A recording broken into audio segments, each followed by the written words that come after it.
The words of that song are incredibly powerful to me. Your promise still stands. Great is your faithfulness.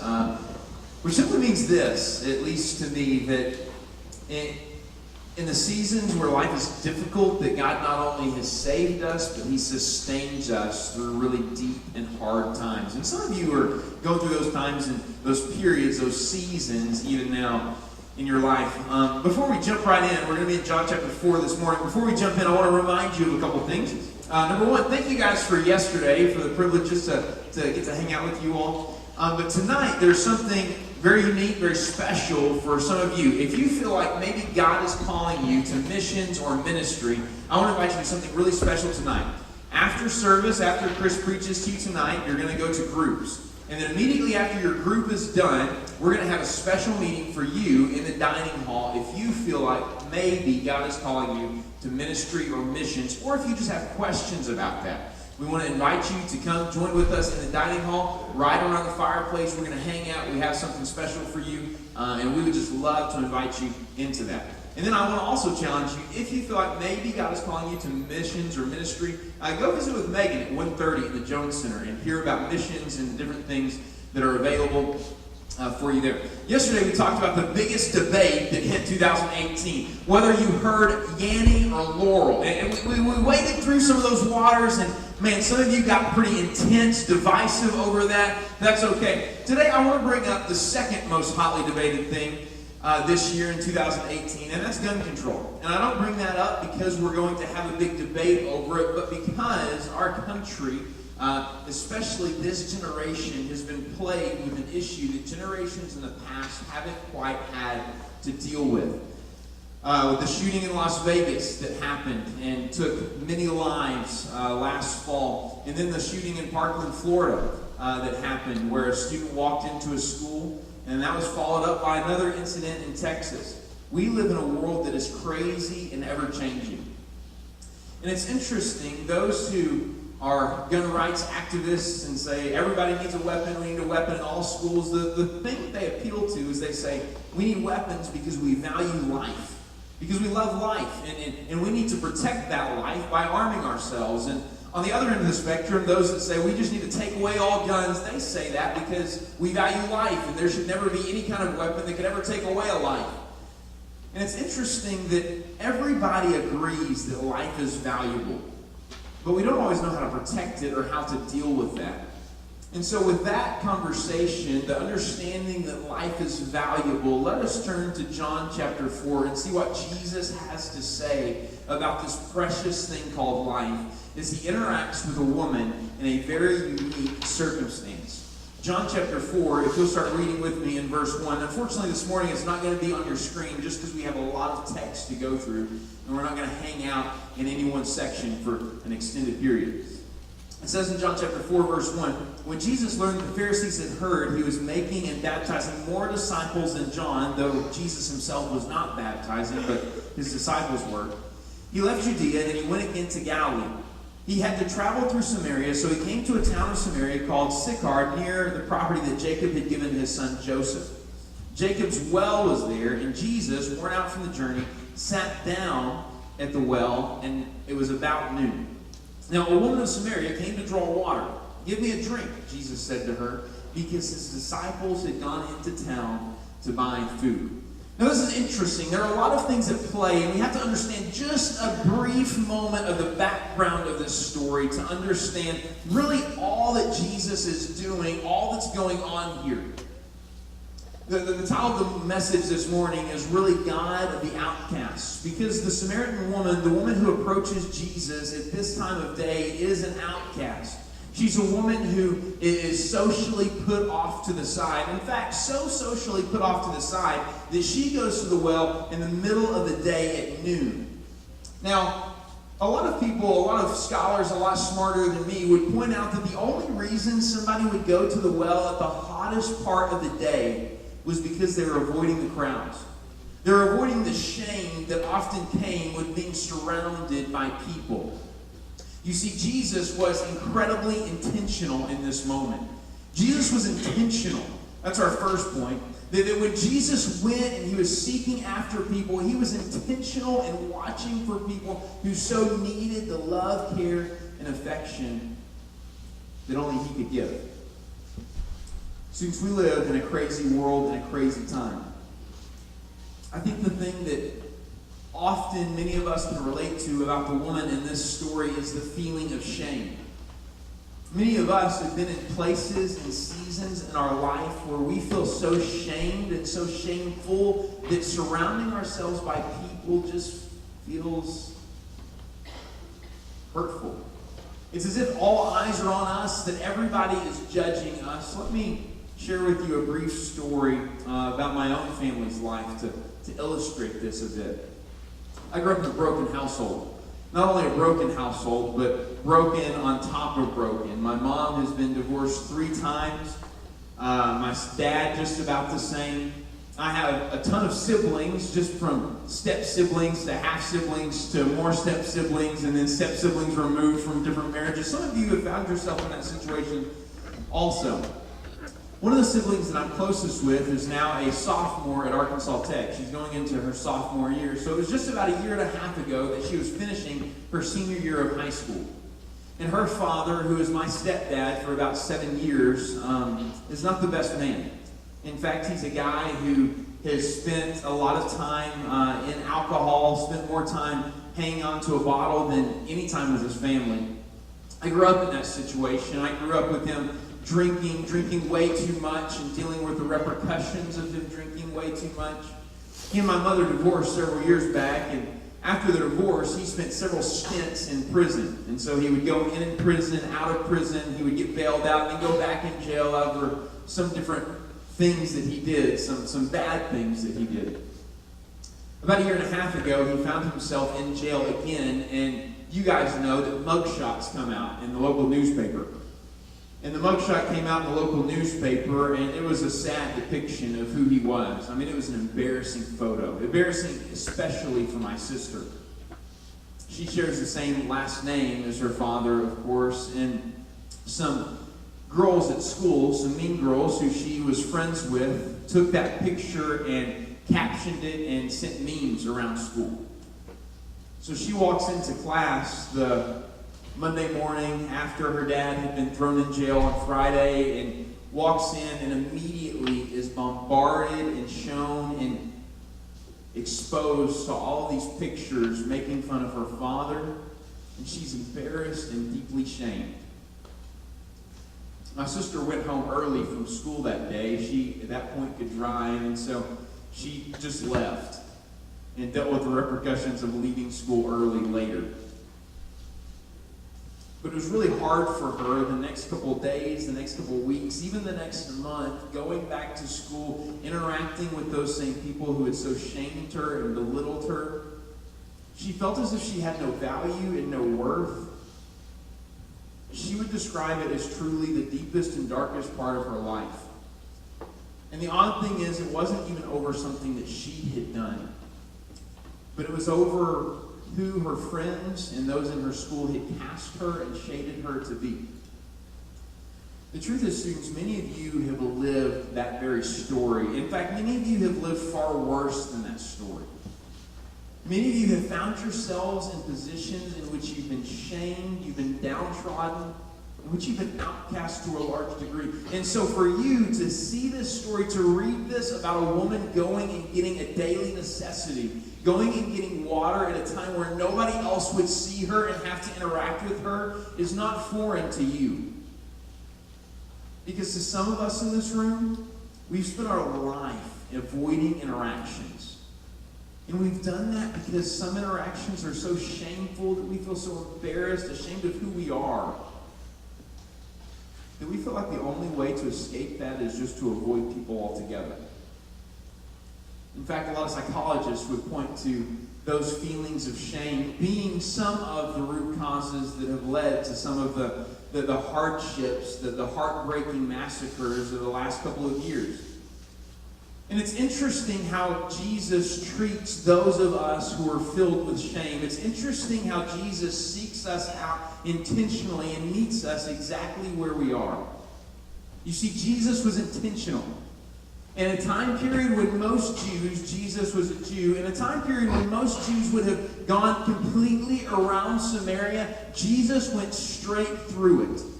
Knowing that most other Jews of the day would avoid that situation altogether. Because not only was this woman an outcast, but the entire region was a region of outcasts. Depressed people that nobody wanted to hang out with. And this woman finds herself being an outcast among the outcasts, the shameful among the shamed. And so she goes to the well at noon to avoid any other public interaction. A woman of Samaria, it says in verse 7, came to draw water. And Jesus spoke to her. He showed her dignity, he showed her worth, and he uttered these words, "Give me a drink," Jesus said to her. Because his disciples, his followers, had gone into town. The story continues in verse 9, and it says it this way. "How is it that you, a Jew," she asks, "ask for a drink from me, a Samaritan woman?" She knew how bizarre it was. For Jews do not associate with Samaritans. And Jesus answered her, "If you knew the gift of God and who is saying to you, 'Give me a drink,' you would ask him, and he would give you living water." "Sir," said the woman, "you don't even have a bucket." Now, I mean, you understand how crazy Jesus seems, because he's talking about this living water thing. She's like, whoa, you don't even have a bucket. Like, you don't even have a cup or a spoon to dig this water out with. "If you knew the gift of God and who is saying to you, 'Give me a drink,' you would ask him, and he would give you living water." "Sir," said the woman, "you don't even have a bucket, and the well is deep. So where do you get this living water from? You aren't greater than our father Jacob, are you? He gave us this well and drank from it himself, as did his sons and his livestock." Jesus said, "Everyone who drinks from this water will get thirsty again, but whoever drinks from the water that I give him will never get thirsty again." It's interesting that the woman and Jesus are obviously talking about two different types of water. The woman is talking about a water that fills a temporary need, that she's thirsty, that she needs water to clean clothes, she needs water to cook with, she needs water as a daily necessity of life. And Jesus is saying that I have a water that I can give to you, that you will be filled and you will never run dry again. Jesus is offering this woman hope. He's offering this woman hope in the midst of her despair, hope in the midst of her seeming worthlessness. Jesus is offering her hope. I don't know about you, but I've often found myself in situations in which I need hope. Which I just need something that gets me through the current day so that I can look forward to the next day. Jesus offered hope. I opened up this morning talking about the two sides of the gun control debate and how heated that's become in our society. It's interesting, but both sides, really, the foundation of their argument is a value of life. And Jesus is saying, hey, listen, I value life more than the rest. In fact, I value life so much that I don't just want to give you the temporary thing that you need, this water. I want to give you something that fills you with something that will power you through all of life's situations and all of life's circumstances. I want to give you hope to face the next day. I want to give you hope to face the future so that whether death comes or whether life continues, you have hope in me. Jesus doesn't just give a temporary water that satisfies for the short term. He gives a living water that satisfies for the long term. I'll tell you, more than anything, that was the water that I needed in 2010 when I had just graduated high school. I had just graduated high school and I was serving at a camp, much like Siloam for the summer, and I get a call in the middle of July. And that call was to let me know that my sister, who was 15 years old at the time, had passed away. And there's nothing that prepares you for that call. It's not like she had had a long sickness that had prepared us for a moment when she would be gone. But when you get that call, there's something in you that is just on the edge of hopelessness.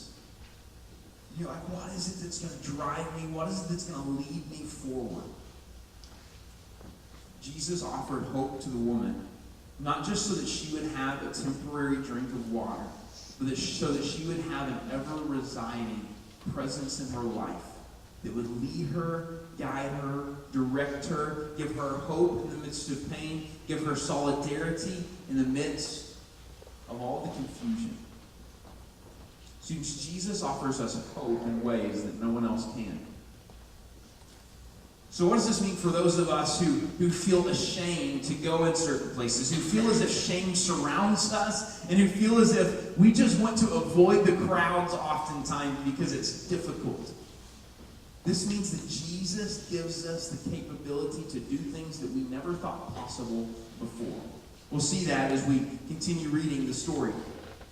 Sir, the woman said, give me this water so that I won't get thirsty and I won't have to come here to drink anymore. And Jesus responds, go and call your husband, he told her, and come back here. It's an interesting dialogue that he brings up, pointing out the woman's bad past. I don't have a husband, she answered. You've correctly said, I don't have a husband, Jesus said, for you've had 5 husbands, and the man you now have is not your husband. What you have said is true. Isn't it interesting that Jesus knows the fullness of this woman's past? She knows the fullness of this woman's heartache. She knows the fullness of this woman's hurt. And he offers her hope anyways. Students, there are some of you who there's so much shame in your past that you feel as if you're unlovable. You feel as if you're damaged goods that no one's going to want. You feel as if there's no way hope could be extended to you.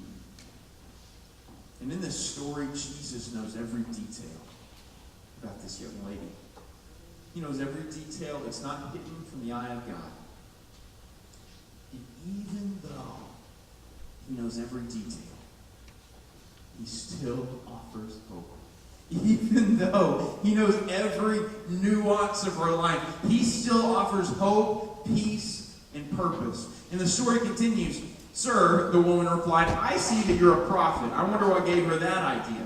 Our fathers worshipped on this mountain, but you Jews say the place to worship is in Jerusalem. Jesus told her, as she's trying to avoid this question, believe me, woman, an hour is coming when you will worship the Father neither on this mountain nor in Jerusalem.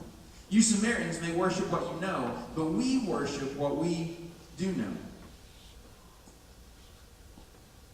Because salvation is from the Jews. But an hour is coming and is now here when true worshipers will worship the Father in spirit and in truth. Yes, the Father wants such people to worship him. God is spirit, and those who worship must worship in spirit and truth. The woman said to him, I know that the Messiah is coming. She still hasn't pieced together that the person that she's talking to is Jesus himself, the Messiah sent forth from God to bring hope and healing to the world. She said, I know the Messiah is coming, and when he comes, he's going to explain everything to us. It's interesting, those of us who found ourselves in the midst of great shame are always waiting for the hope that's around the corner. We always press forward to another day thinking that the next day maybe might get better. And Jesus was saying, hey, hope is not around the corner. Hope is here. Hope is me. Hope is now. And he says it this way. Jesus told her, I, the one speaking to you, am he. Like you're waiting on a Messiah, but he has come. You're waiting on hope, but it has come. You're waiting on peace, but it is here. If only you lend yourself and give yourself wholly and completely to Jesus. Jesus was intentional in the fact that he put himself in position to meet with a woman who was so shamed that she didn't want to meet with anybody. Jesus offered hope in a way that nothing else and no one else ever could. But not only did Jesus do these couple of things, but Jesus also led others to love. Jesus wasn't content to just offer hope himself. He wanted to be a mobilizer of people to let them offer the same love that he has to one another. Those who are hurting, those who are broken, those who so desperately need to hear a word from God. The story continues. In fact, we're going to skip on to verse 39 in the story of John chapter 4. And it says, now many Samaritans from that town believed in him because of what the woman said. And so this woman goes back to town and she begins telling everybody that she has met a man named Jesus and that he has changed something about her. She used to be a woman who hid in the middle of the day, who went at noon to the well. so that she wouldn't have to interact with anybody. And now she goes boldly to the crowds proclaiming that there is a person who offers living water, who offers hope that no one else can give, who offers peace when there is only chaos. This woman has changed. There's something about her that is now dignified. And students, there's something about that to some of you that is refreshing. That you can have dignity before people through your love and trust in Jesus. Now, many Samaritans from that town believed in him because the woman said, and she testified, he told me everything I ever did. So when the Samaritans came to him, they asked him to stay. And he stayed there 2 days. Now, many more believed because of what he said. And they told the woman, we no longer believe because of what you said, since we have heard for ourselves and know that this really is the Savior of the world. Students, we live in a broken and distorted world. And the truth is, God didn't create things to be broken and distorted. He created things in great perfection. In fact, when he created humanity, he said, not only is this good, but it's very good. But it's interesting, isn't it, that we look around the world and we don't see a world that is good and very good anymore. We see a world that is plagued with brokenness, that's plagued with hurt, that's plagued with pain. In the midst of that, Jesus offers hope. That brokenness comes straight from our sin, that we have all chosen to do things that are dishonoring to God. We've chosen ourselves over God. And God leads us to himself by sending his son Jesus to live a perfect life that we could never live, to die the death that each and every one of us deserve. So that if we would acknowledge him, we can have a life that we never thought possible before being introduced to Jesus. We live in a chaotic world. A world of great brokenness, a world of great shame. And students, for those of you who feel as if you're in the midst of a shameful moment, I want you to know that there's hope in Jesus. But I want to talk just briefly to those of you in the room who maybe that's not you. Maybe you've never been a person that's been filled with shame. Maybe you've been the cool kid. Maybe you've never been the person that's been made fun of. Maybe, just maybe, you've been the person of influence in your school. And can I say this? I thank God for you. I thank God that he has placed you in a prominent position so that you can influence and sway your school in a significant way. And can I ask you something? God has placed each and every one of you students exactly where you are for his purposes and his plans, if only you would lend yourself to him. He's placed you on that sports team. He's placed you in that club. He's placed you in the band. He's placed you within your family. He's placed you within your church. He's placed you within your friend group so that you can use that influence, that placement for his glory in a significant way. And so can I ask you, can I beg you these couple of things? Would you be just as Jesus was? Would you be intentional? Would you look for those that are hurt and are broken? And would you share the goodness of Jesus with them, just as Jesus shared the goodness of himself with this woman who so needed hope? Would you be intentional on your sport team and look for those that are outcasts, those that are downtrodden, those that feel shame to the extent that they don't want to show their face around certain people? Would you not be a part of the crowd that helps shame them, and would you instead be the intentional one that is a breaker of that pattern? Would you be a person in the band or in your club or in the halls of your high school that intentionally looks for those who are avoiding interaction and offers yourself as a friend to them? Would you, just as Jesus was, be intentional with your life? Would you offer hope to those that are broken and those that so need the hope that Jesus has to offer? And would you be willing to use the influence, the placement that God has given you to lead others to love Jesus? I tell you, students, it's incredible. I walk into the cafeteria at our university campus, and it is so awesome to see people going and intentionally seeking out those who are sitting by themselves, who are downtrodden, who just don't have many friends, and seeing them intentionally reach out and just say, hey, listen, I want to be there. I want to be there for you. I want to hang out with you. I want to be that person that you can look to and trust in when you have a hard day. And I want to lead you to love Jesus as best I can. Students, God has placed you exactly where you are for a very particular purpose.